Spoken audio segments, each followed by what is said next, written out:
Bueno, ok, lo prometido es deuda. Les voy a hacer la clase de bioestadística aplicada, una clase bien, tratar de ser lo más directa posible, sin dar tanto mucho rodeo. Yo creo que para que les sirva para lo que ustedes van a ver ahora, en conjunto con un análisis de cómo trabajar en GraphPad. Entonces, esta clase la hago, suelo hacer a posgrado, así yo creo que van a haber cosas que me voy a saltar, pero más que nada por tiempo, por no hacerla tan larga. Les voy a mandar de todas formas el PDF para que la tengan para consulta, cualquier tipo. Entonces, de acuerdo a esto, vamos a ver. Aquí tienen, vamos a hablar primero de conceptos básicos de estadística. Estadística es una ciencia que estudia métodos y procedimientos para recoger, clasificar, resumir, etcétera, y analizar datos, que los ocupamos como variables. Ya sé, pues sí, mejor. A ver, porcentaje 100%. Ahí. Para realizar estimación a partir de ello. Entonces tenemos dos tipos que son estadística de tipo descriptiva e inferencial. La descriptiva es la parte de la estadística que tiene por objeto recoger, clasificar, resumir y analizar datos en un conjunto de elementos, deduciendo conclusiones sobre su estructura. Y la inferencial es la parte de la estadística que tiene por objeto realizar estimación e inducciones. Ya, la estadística inferencial es la que tiene que ver con test de hipótesis, ¿bien? Encontrar diferencias entre una muestra y otra, entre las medias, entre las medianas, ¿no? Esto es realmente la que ustedes van a utilizar. Y ahora, vamos a definir, esto es simple pero sirve para definir todo el resto, individuo, población y muestra. Individuo es cada uno de los elementos que contienen información. ¿Bien? Población es todo el conjunto de individuos, ¿bien? Pero no puedes tomar esta porque muchos, si por ejemplo tomásemos, no sé, la cantidad de obesos que hay en este país, intentar recolectarlos todos, nos moriríamos del intento. La idea es tomar una pequeña muestra de la población y con esto intentar hacer estadística descriptiva e inferencial. ¿De acuerdo a esto? También hay que distinguir entre parámetros y estadísticos. Parámetros son indicios de resumen característicos de la población. Por ejemplo, la media poblacional es una característica poblacional, pero no tiene que ver con la media de una muestra. Tú estás intentando llegar a través de la media de una muestra hacia la media poblacional, intentar acercarte. Entonces ahí está la diferencia entre el estadístico, que se refiere a estas medias de muestra, respecto a un parámetro que tiene que ver con algo absolutamente de la población, que está allí, pero que tú intentas llegar a él. Bien, tipo de variable y escala de medida. Una variable es la medida de la propiedad o cualidad que presentan distintos individuos de la población de acuerdo a X, grupo sanguíneo, presión sistólica, número de infartos, etc. Lo que se quiere medir. Entonces, de acuerdo a eso, hay distintos tipos. Primero están los tipos de variable cualitativa que tienen más que ver con atributos, si bien en escala nominal u ordinal. Es decir, el valor no se les asigna una cantidad real como esto, sino que puede ser en escala nominal como sexo, 1 varón, 2 mujer, grupo sanguíneo, ¿bien? Consumo de alcohol, sí, no. ¿Bien? Y ordinal es lo mismo, pero que por ejemplo va de menos a más. Por ejemplo, el estado nutricional, de normal, de nutrición leve, de nutrición severa, o de sobrepeso, obesidad 1, 2, 3. Tensión arterial, hipotenso, normotenso, hipertenso. De acuerdo a eso, eso sí. Luego están las variables cuantitativas, que es la mayoría de las que nosotros trabajamos. De hecho, lo que ustedes van a trabajar en el informe. Pueden cuantificarse, es decir, toman valores con significado matemático. ¿Bien? Y se pueden clasificar en discretas o continuas. Discretas, las variables discretas son aquellas que pueden tomar un número determinado de valores sin que entre estos dos valores consecutivos pueda haber otro. Por ejemplo, el número de infartos, no hay medio infarto. ¿Bien? El número de raciones de fruta, verduras consumidas al día, etc. Continuas tienen que ver con aquellas que se pueden tomar cualquier valor, incluso decimales. Por ejemplo, dos valores consecutivos dado peso corporal en kilos, presión arterial en miligramos de mercurio. ¿Bien? Entonces, de acuerdo a esto, podemos clasificar las cualitativas por nominal ordinal, características que hace, clasifica, ordena en caso de las ordinales. Y esto, mira, nomenclatura de CPS tiene que ver con un programa, ya que nosotros no lo vamos a revisar ahora. Yo creo que no es necesario para esta instancia del curso. Quizá más adelante, cuando tengan más variables, si es que por ejemplo peso de tejido y expresión de algún gen, quizás ahí sea necesario utilizar SPSS para hacer algunas correlaciones, pero de momento solamente con GraphPad. Entonces todo lo que diga SPSS hay que obviarlo. Bien, seguimos hablando entonces acerca de la estadística descriptiva. Les había comentado que la que más ustedes van a utilizar es la estadística inferencial para encontrar diferencias entre las distintas muestras. Pero la estadística descriptiva de todas formas es súper importante porque te determina cómo está moviéndose tu muestra específica. Entonces, en este caso tenemos de distintos tipos. De tendencia central, que tiene que definir un solo punto, en el cual tú puedes comparar el resto, y de dispersión. Entonces, mira, por ejemplo, utilizando algún ejemplo que tenemos aquí, esto corresponde a los valores de hierro plasmático 50 individuos vegetarianos, podemos nosotros evaluar la estadística descriptiva de ella a través de esta, primero, medida de tendencia central, que la más conocida es la media aritmética, el centro de gravedad de la distribución. ¿Okay? Luego está también la mediana, que también se suele utilizar bastante cuando tienes que hacer estadística no paramétrica, de hecho, sobre todo. Y corresponde al valor de la variable que divide la distribución en dos partes igual con número de individuos. ¿Bien? Y bien utilizada realmente. Moda es el valor más frecuente. Media geométrica, una media alternativa que se usa inicialmente cuando los datos son múltiplos de unos de otros. Pero por lo general no se suele utilizar. Media armónica también es otra. Y por otro lado, pero había comentado que esta es la medida de dispersión. ¿Bien? Precisamos lo alejados que están los valores de variables entre sí y respecto a la tendencia central, parece también verificar que realmente funcionen bien como estadígrafo. Entonces tenemos, hiciste una buena recolección de muestras. Entonces tenemos amplitud, rango, recorrido, es la diferencia entre el valor máximo y mínimo. ¿Bien?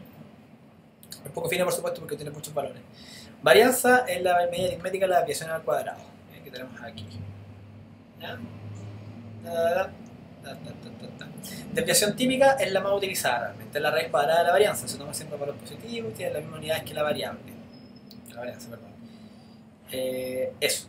El parámetro, como pueden ver, el parámetro se representa como un sigma y el estadígrafo como un.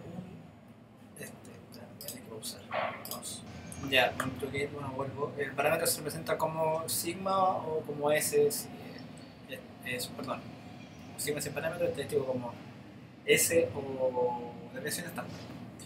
Y luego, por último, el coeficiente de variación de Pearson tiene que ver con la variación respecto a una medida de dispersión y que se suele utilizar en algunos casos, pero en el caso de ustedes yo creo que no, salvo cuando hagan, sí, se va a utilizar cuando hagamos en términos prácticos la expresión génica para evaluar cómo se mueve el housekeeping.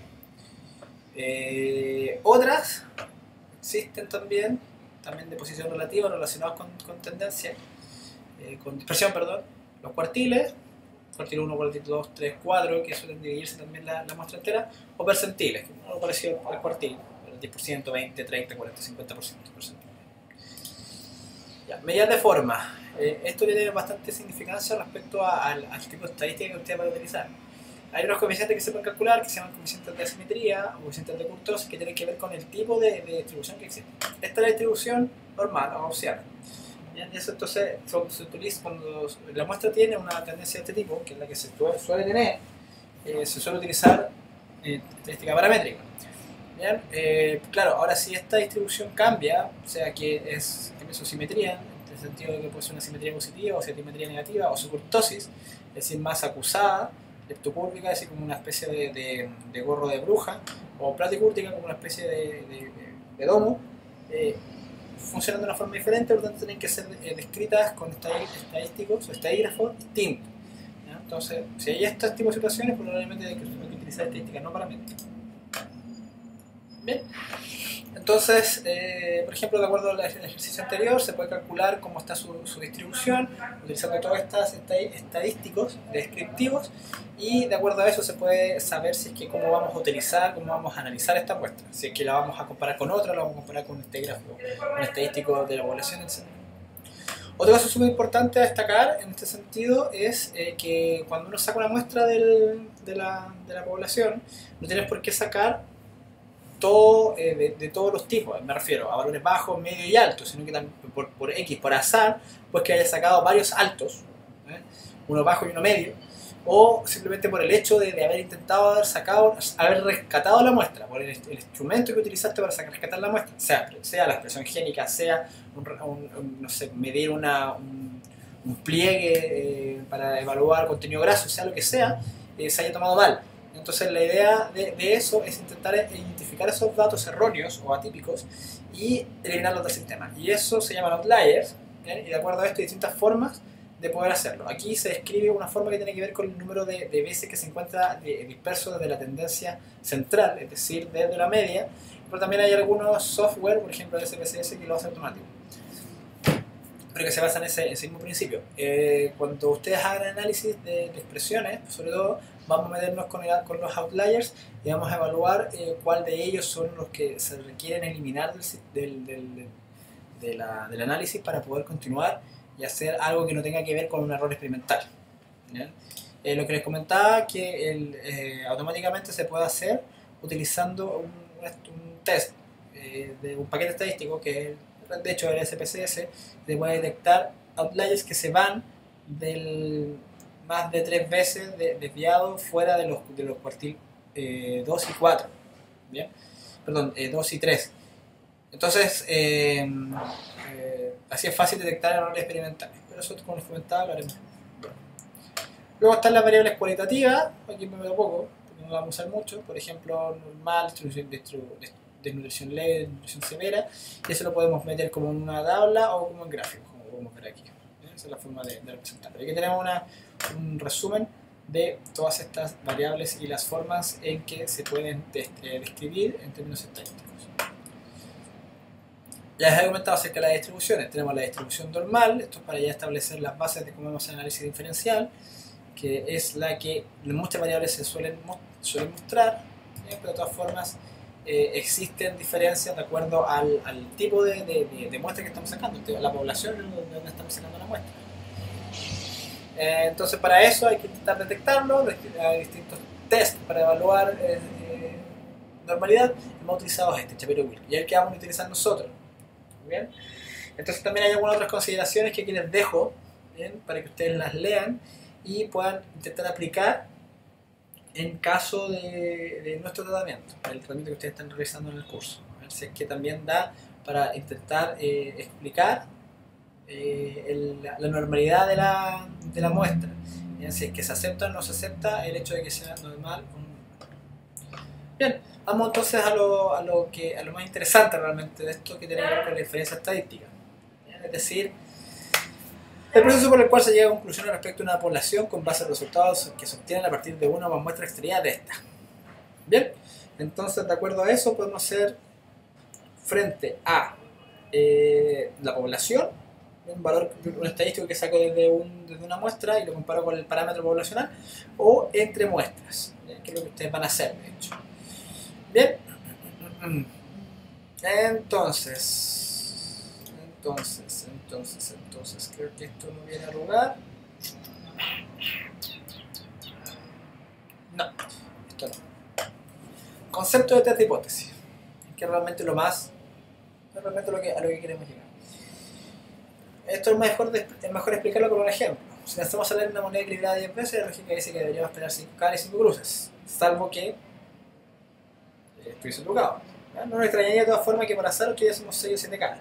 Pero si salieran 10 caras, empezaríamos a pensar que la moneda está equilibrada, no tiene la misma probabilidad de caer de cara de cruz, o que el suceso podría ocurrir por azar. Muy poco probable, pero no es imposible. Es decir, si salen 10 caras podemos equivocarnos al decir que la moneda está truncada, o podemos acertar, que no es probable.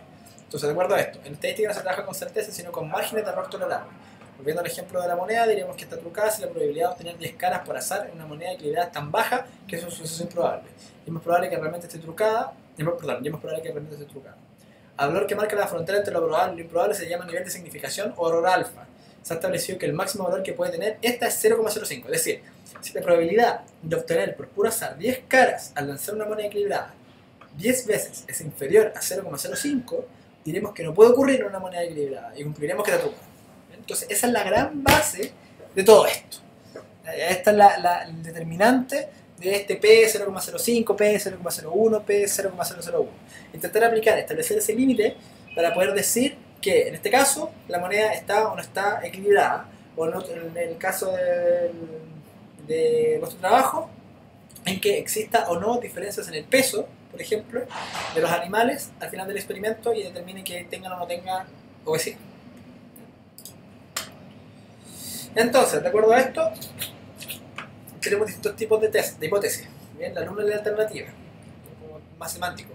Primero te planteas, lo que te planteas es una hipótesis nula. La moneda está equilibrada. Esto implica que de modo complementario se va a plantear una segunda hipótesis que se llama alternativa, que la moneda no está equilibrada. Entonces, en función del valor de probabilidad P que salga, de acuerdo a los intentos que se hagan, se decide aceptar o rechazar la H0. Si P es alta, la aceptamos. Bien, nos quedamos con que la moneda está equilibrada, pero la probabilidad de obtener un resultado observado siendo H0 cierta es alta, por lo que no tenemos motivos suficientes para rechazarla. Pero si la P es baja, es decir, menor a 0,05, entonces rechazamos y aceptamos H1. ¿Bien? Entonces, si P es 0,05 existen diferencias significativas, rechazamos H0. Si el resultado es además P es 0,01, significa que las diferencias son muy significativas, y si P es 0,001 son altamente significativas. Son los tres niveles de significancia. Bien, y si P está mayor a 0,1, ojo, 0,1, no 0,01, perdón, no 0,05, no existen diferencias significativas y saltamos H0. Bien, cuando existe un valor entre 0,05 y 0,1 surge una duda. No tenemos evidencia suficiente para aceptarlo o rechazar el H0, se suele hablar de diferencia casi significativa o tendencia.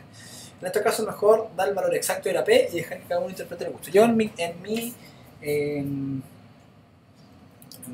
percepción, en mi historial, me gusta trabajar con las tendencias porque desde las tendencias pueden salir algunos nuevos proyectos o otras hipótesis a plantearse, porque está como una especie de limbo. ¿Sí? Pero eso lo veremos también cuando tengamos nuestros resultados. Bien. Bla, bla, bla, bla, bla, bla, bla, toda una cola, dos colas. No creo que tenga mucho sentido hablar de ello. Yo tengo que notar malas cosas que no. La única cosa que ustedes tienen que saber, creo, en este sentido, es que ustedes siempre tienen que trabajar con test de dos colas. ¿Dos colas a qué me refiero? Dibujar una cosita aquí. No.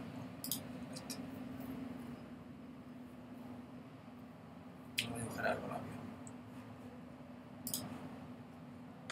¿Sabes? Aquí.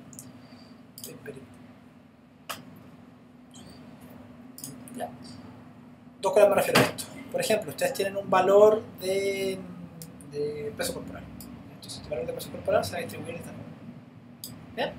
Entonces, a partir de la media, ustedes pueden tener valores elevados respecto a la media o más bajos respecto a la media, si siguen recogiendo datos. ¿Bien? Entonces, de acuerdo a esto, se llama que este test es de dos colas o bilateral, porque puedes tener valores positivos y negativos respecto a esto, por lo tanto, tú consideras este valor y estos extremos para marcar las diferencias significativas. Bien, que se separan de la media. Ok, ahora, si fuese una cola, no debería existir esto. ¿Ya? Es decir, por ejemplo, cualquier valor que sea solamente positivo, que no exista un negativo, en este sentido, si ustedes saben de antemano que no puede existir un valor que baje esta media o este punto de corte, que solamente suban, en ese caso ahí se puede considerar que es de una sola cola. Y como es de una sola cola, se considera un P para hacer la diferencia estadística menor a 0,1. El corte es menos restrictivo. ¿Bien? Va por ahí. El tema es que no se suele utilizar este tipo de distribución, este tipo de estadística en las variables que nosotros vamos a usar, en variables cuantitativas. Así.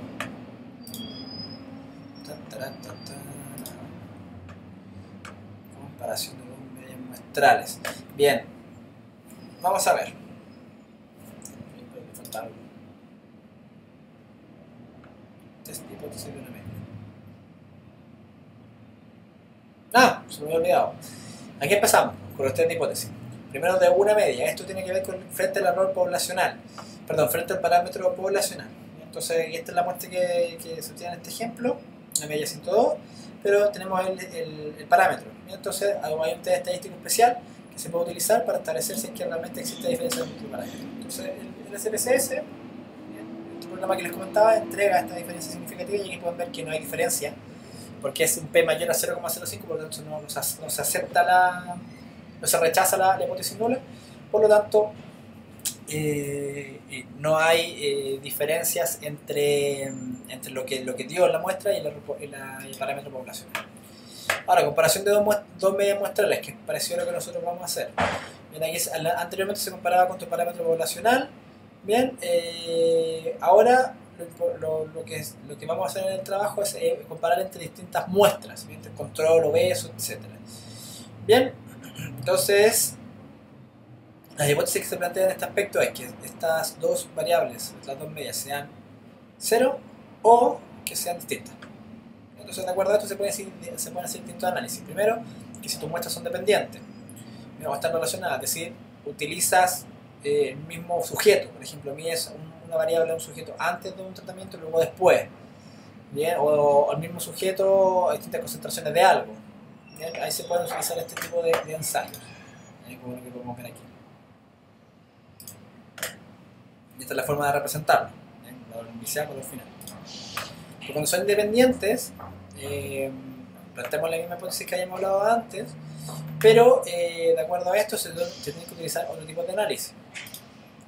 En este caso, si existe una distribución normal en tus variables, extraída desde la muestra, se suele utilizar para comparar entre dos grupos, grupo control y grupo vegetariano, test student. ¿Bien? Si no es así, si no se asume esta normalidad, se utiliza Ullmann-Whitney. ¿Bien?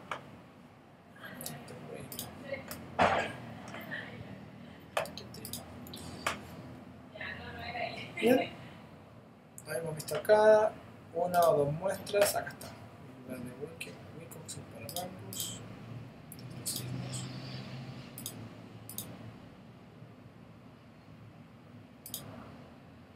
Esto solamente para una mediana. Acá está. Estimación probable de muestras apareadas, dependientes. Desde los signos, desde los signos de Wilcox. Independientes Ullmann-Whitney. Acá está. Bien, porque ya una media vuelta para llegar a esto. Entonces, en resumen, nosotros no vamos a utilizar muestras pareadas. Entonces, muestras con una distribución paramétrica, el test entre dos muestras de dos grupos es T de student.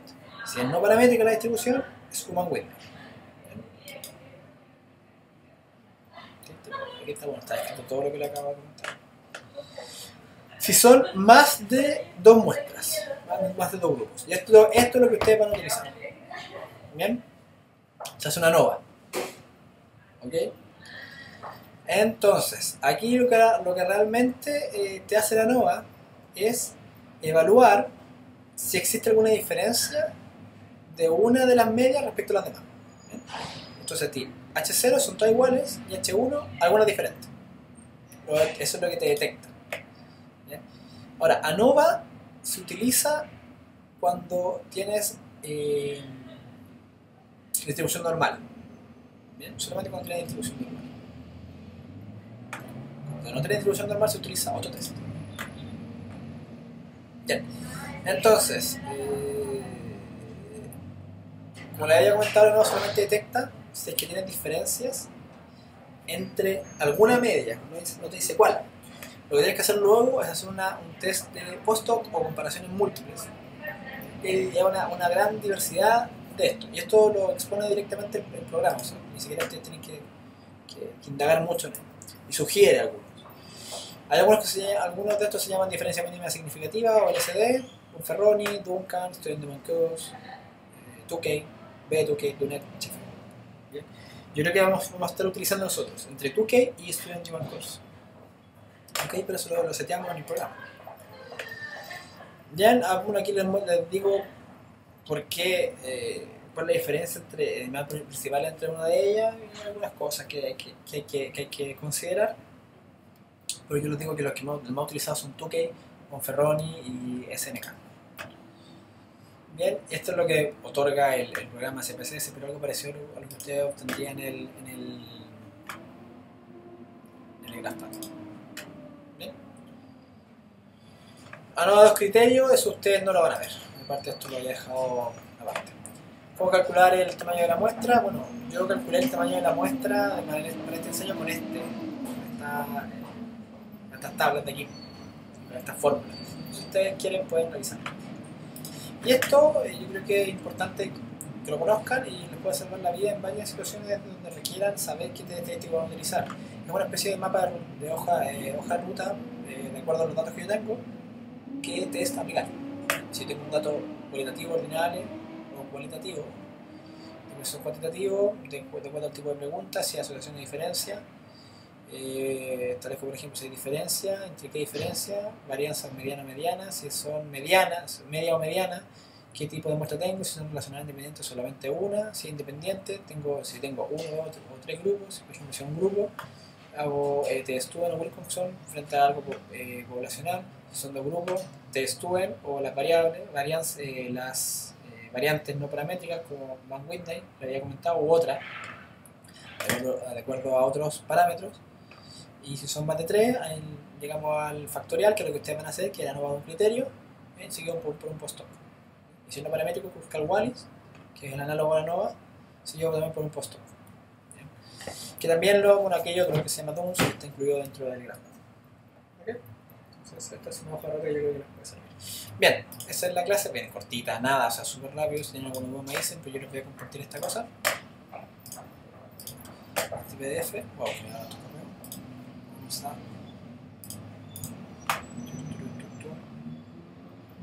sacar. Ya, entonces, de acuerdo, directamente dentro del software. Ustedes van a trabajar probablemente con estas XY o con columnas. XY para hacer los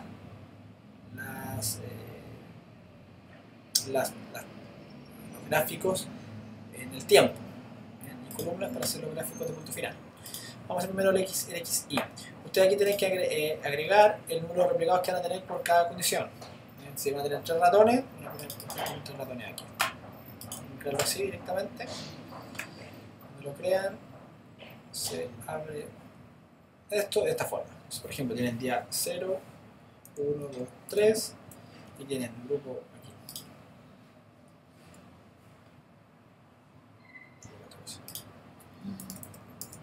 Control, CAF,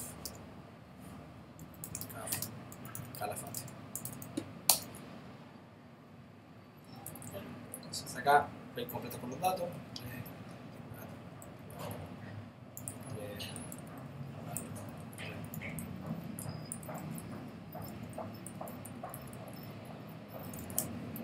Bien, y cuando completan aquí, que aparece directamente en la tabla, ustedes ponen el gráfico y lo ven. ¿Bien? Le aparece esto, yo recomiendo conectar los datos y ver la leyenda. Si ustedes encima del gráfico le hacen doble clic, aquí va a acceder a todas las formas de formato a esto. La leyenda, y puedo ver aquí que el control ustedes lo tienen determinado con un circulito y unas barras de color. Entonces, si agregan datos en CAF, se van a poder ver. Área 0, total. Solo este programa. Y lo pueden ir modificando completamente. Si es, no sé, esto es control, no sé qué sale control. Esto es peso. Es un gramo. Este es día.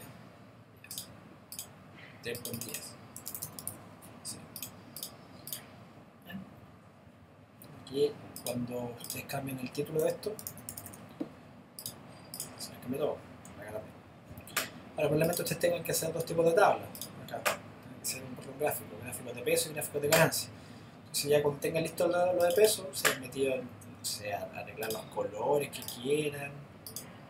Ustedes ahí realmente métanse en el programa y dañen y busquen lo que más les llama la atención para hacerlo distintivo.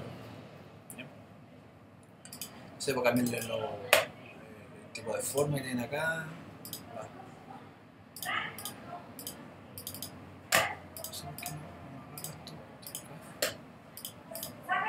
Bueno, sí. Ustedes modifiquen lo que ustedes quieran modificar. Y luego, por ejemplo, como van a hacer peso, luego ya cuando tengan ganancia, o que no quieran meter ganancia, lo aplican familia. Se van encima de esto, apretan el botón derecho, dan a aplicar familia, cambian el nombre, dan OK y ahora tienen uno de ganancia. Entonces ahora en vez de meter los pesos acá, meten ganancia. Entonces ese es un tipo de gráfico. Luego está el otro tipo de gráfico que ustedes van a utilizar, que yo creo que el que más van a usar, el de columnas. Aquí lo ponen tal cual. Bien. Entonces aquí tienen, ahora se dividen todos se divide la tabla por columnas, ustedes definen qué es lo que va en cada columna.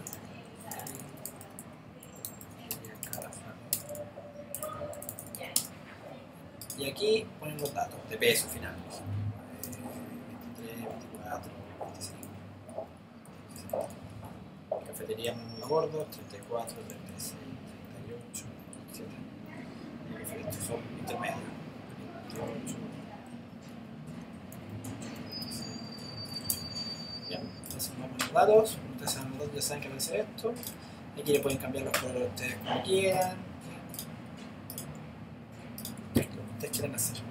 Y entonces, también lo mismo lo recomiendo. Cuando tengan listo un gráfico de este estilo, por ejemplo, que ya hayan puesto lo que corresponde a cada cosa, que esto es el peso, esto por lo general lo borro, aquí esto, me gusta ponerlo vertical, como quieran ponerlo.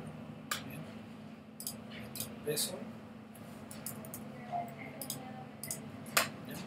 De acuerdo después de haber establecido la normalidad de esto, claro, la normalidad. Para establecer normalidad tienen que, recomiendo hacer otra tabla, cuando tengan todos los datos. Toman esto, lo pegan acá. Esto, pegan aquí. Y evalúan, analizan, columna statistics. Muy rápido porque después todos lo pueden retroceder y ver qué es lo que hice. Columna statistics, le dan a Shapiro Wilk, ¿se acuerdan? Shapiro Wilk da que es paramétrico. Entonces, de acuerdo a esto, ustedes podrían hacer estadística paramétrica. Ahora, tienen muy pocos datos. ¿Cuál es que ustedes tengan 3 datos? Eso lo vamos a discutir en su momento. Tienen 3 datos por cada uno de estos. Realmente es poco lo que pueden intentar hacer con la estadística paramétrica. Entonces, yo directamente me iría a estadística no paramétrica.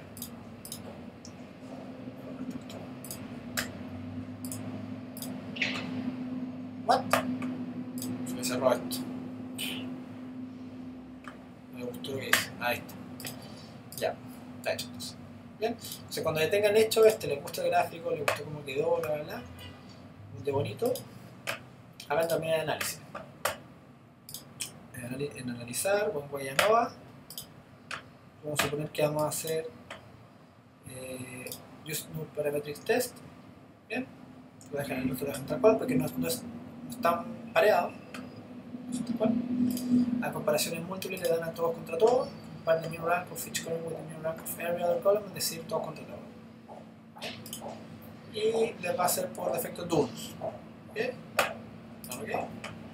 Y aquí tienen acá abajito, después de la tabla de peso, la información de los resultados tienen el static local Wallis, que tienen 2 cosas. La ANOVA tal cual, que les da que hay diferencias significativas a lo largo del segundo nivel, y comparaciones múltiples. Entre control con cafetería hay una diferencia, pero entre control cafetería Calafate no, y cafetería Calafate tampoco. Bien, recuerda que le había comentado que esto yo lo puedo copiar, lo puedo llevar acá, pegar. Luego si yo modifico algo, aquí por ejemplo, pongo esto, supone tanto, la comparación múltiple cambia y esto me cambia. Y cambia gráfico. Cambia todo. Ya, pero esto solamente es informativo. Esto por supuesto no corresponde a algo que deben ustedes utilizar luego cuando vayan a presentar el dato en el póster, en el informe. Bien, esto sirve para establecer la diferencia y luego trabajar con el gráfico. Por ejemplo, si el control cafetería es distinto, ustedes pueden utilizar luego, definiéndolo luego en la leyenda de la figura, como es distinto. Por ejemplo, pueden hacer esto y aquí agregar un asterisco. Aquí agregar un asterisco. Bien. Entonces luego en la leyenda ustedes indican que el asterisco en esta barra significa que hay una diferencia de 0,05. O lo que se puede hacer también, lo que normalmente suelo hacer, es de acuerdo también a esta diferencia, anotar letras. Esta es una A, esta es B, se lo meto por un paper ahí, y este es AB. Esto es porque control y calafate son diferentes. Al P0,01. Ahí está todo. Pero control con con Calafate CAF son iguales, solo comparten la A, y Calafate con Calafate CAF también son iguales, pero se comparten la B.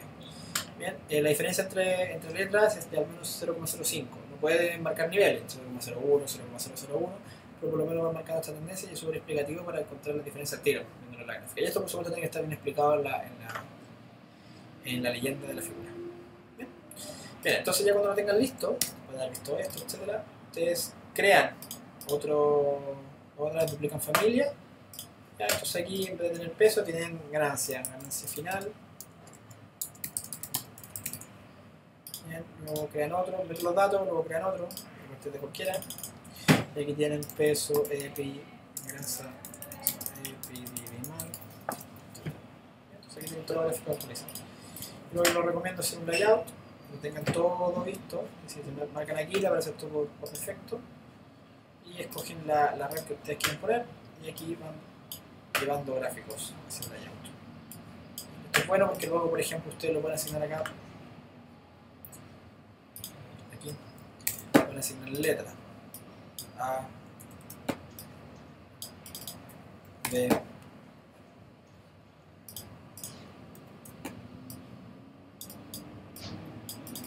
C. Entonces borramos esto, yo lo copio, pongo control copiar encima ahí mismo y me llevo a cualquier parte.